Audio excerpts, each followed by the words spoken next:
Shalom, Shabbat Shalom. First off, I want to give all honor and glory to Yahweh, Bahasham, Yahweh Shai, Bahasham, Racha, HaKadosh, Shalom Yom. We Yahweh being the true name of the Heavenly Father, who the world only calls God, and Yahweh Shai being the true name of the Lord and Savior of the nation of Israel, who the world ignorantly calls Jesus Christ. I want to give double honor to my apostles and elders of great millstone, and I want to say peace and blessing to the Lord's elect. All right, this is Brother Mashal coming at you with a quick and transit lesson to the spirit of power, Yahweh Shemel Shai. Represent the Cleveland Church and Great Millstone. I want to say the water, Yahweh Shemel Shai, forgive me spirit through this lesson. And the title of this lesson will be Receiving the Word with Readiness of Mind. Okay?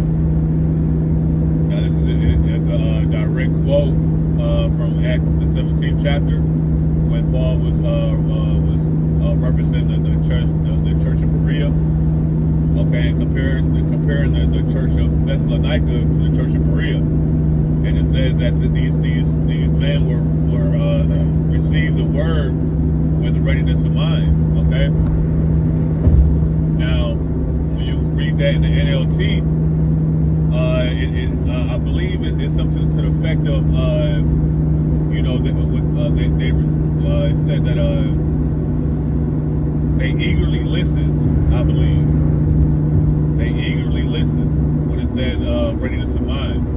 All right, so that's something that we always have to take into account while we're studying, while we're reading, while we're meditating on the scriptures, right?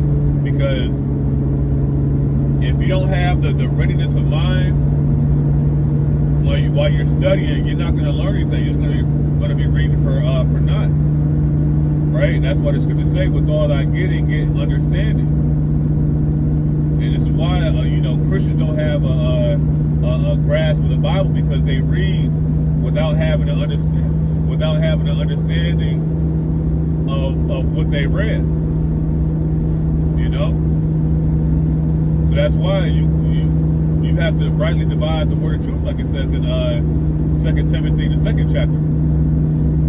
Being able to break things down and knowing and understanding the dark sayings and the parables that the Lord spake. All right, because it's difficult. But the basic foundation of what we do is what? Reading and receiving the word with readiness of mind, man. Okay, that's why it says in Hebrews 4, chapter 4 and verse 2, it talks about that the word did not profit, other men, because they didn't receive the word mixed with faith. So if you don't have faith, if you don't have the belief that these things that you're reading are true, and what the lessons that these men are putting up are fact and sincere, then you finished out here, man.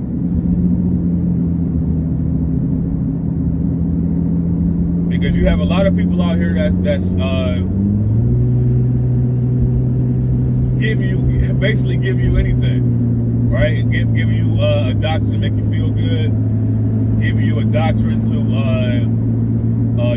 make you want to join the congregation, because it's a lot easier, right, to bear or to put yourself into,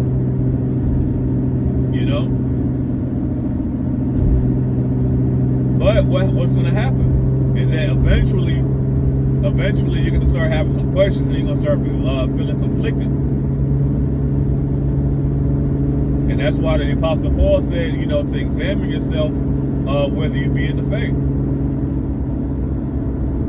Because part of that is the how you get down, man, right? How you get down behind the scenes. Now we all have our laws, with, let's say, like reading and studying and watching lessons or whatever, but eventually, if you're in the right spirit, that demon is gonna get kicked up off you, man.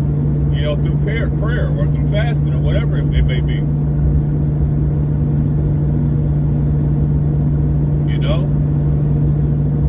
So you have to have a ready mind. You have to be willing to be taught. That's why, and also in Proverbs it talks about, you know, it says that, you know, if hear instruction and receive my words. And in order for you to do that, you have to let your guard down, man. You have to be vulnerable to the truth. Because sometimes you got to get knocked down to get picked back up and to be built back stronger. And this truth will do that to you, man. You have to get rebuked and corrected into the correct doctrine. Because a lot of things that we thought we knew, it was right about certain things, we was all the way left field on those things, man.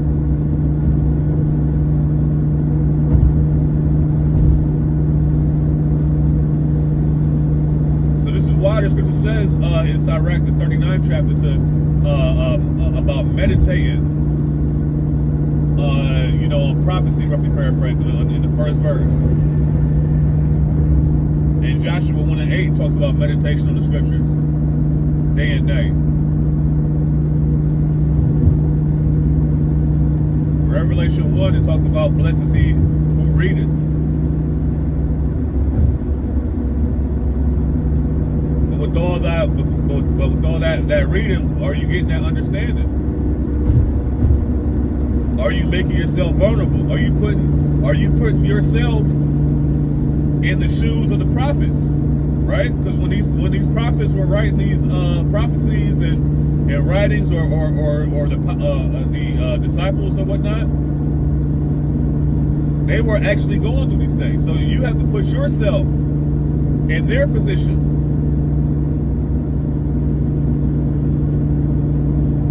Then you get a better understanding of what was going on and the things that they had to go through, man.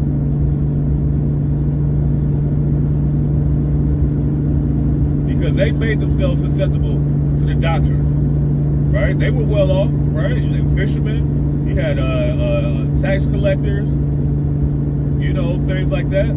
They were well off, but they left everything for the Lord, man. Why? Because they understood the prophecy. Because when they were studying, what did they do? They listened eagerly.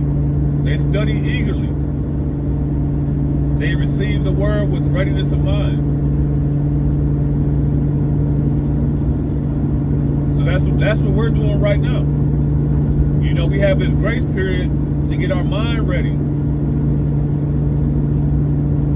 to be able to accept the things that are about to come to pass, and understand that to the world it may look like anguish and tribulation, but to the elect know that this is just a proven process, and nothing that happens, you know, happens without the okay from the Lord, man. But in order to know that, what do you got to do? You got to understand the dark sayings. When Yahweh Shai, you know, because you know Yahweh Shai spoke in many parables, you know, when he said, you know, that the husbandman had to take a long journey, and when he came back, you know, that he found some of his servants basically doing the work, roughly paraphrasing.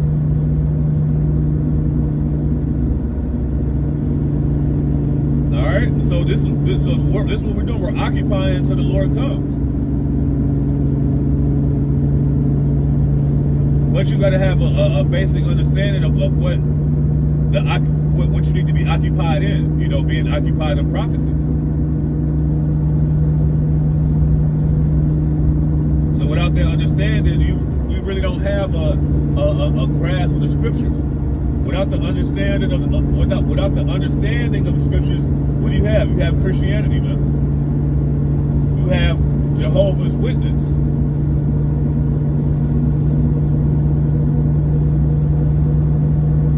All right, so it don't matter if you read 5 chapters a night, or if you break it down, you know, and you read you know, you analyze 5 verses in a chapter. Make sure that you get an understanding. That's the same thing I'm trying to do, man. It's not about volume. It's what is it? What's the old saying? It's not about quantity. It's about quality. It's not about how much you do, but what do you do with how much that you have? So sometimes I'll read 5 chapters.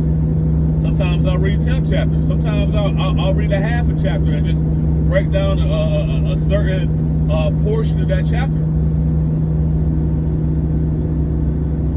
But the main goal is to make sure that I get an understanding of what I read and what I analyze.